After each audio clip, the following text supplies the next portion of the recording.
So the place where two neurons meet is called a synapse.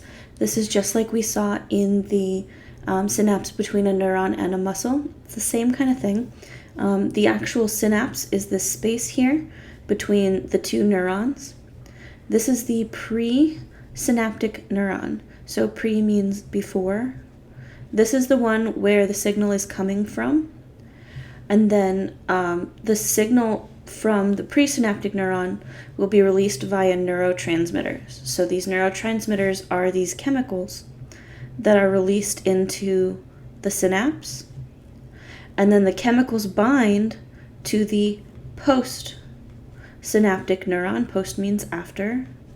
And that's going to excite or inhibit this next neuron.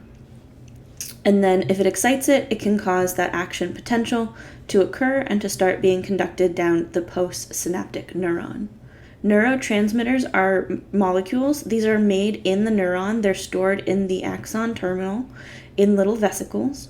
And whenever an action potential gets to the end of the neuron, it's going to release these neurotransmitters to interact with whatever is outside of the synapse, whether that's the next neuron, so a postsynaptic neuron, or if we're at the end of this chain, it might be a muscle at a neuromuscular junction. Synaptic transmission, there's typically two ways to do this.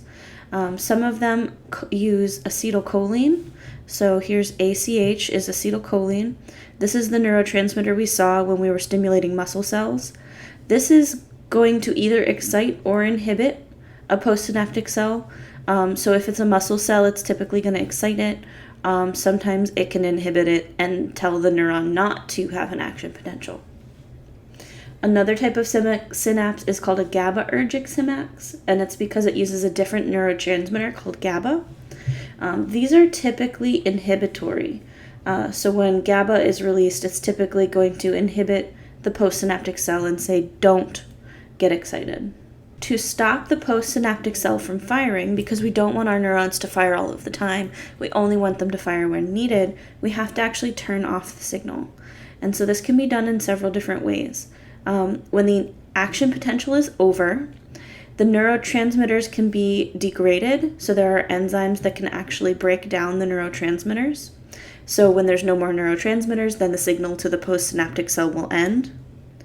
Sometimes we reuse those neurotransmitters, so they'll actually get taken back up into the presynaptic neuron, but put back in vesicles and just wait for another signal to come. And then sometimes they just diffuse away, right? Because in the synapse here, there would be a high concentration of neurotransmitters.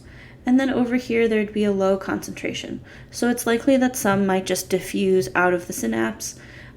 If this happens in the central nervous system, then some of those glial cells would take them up.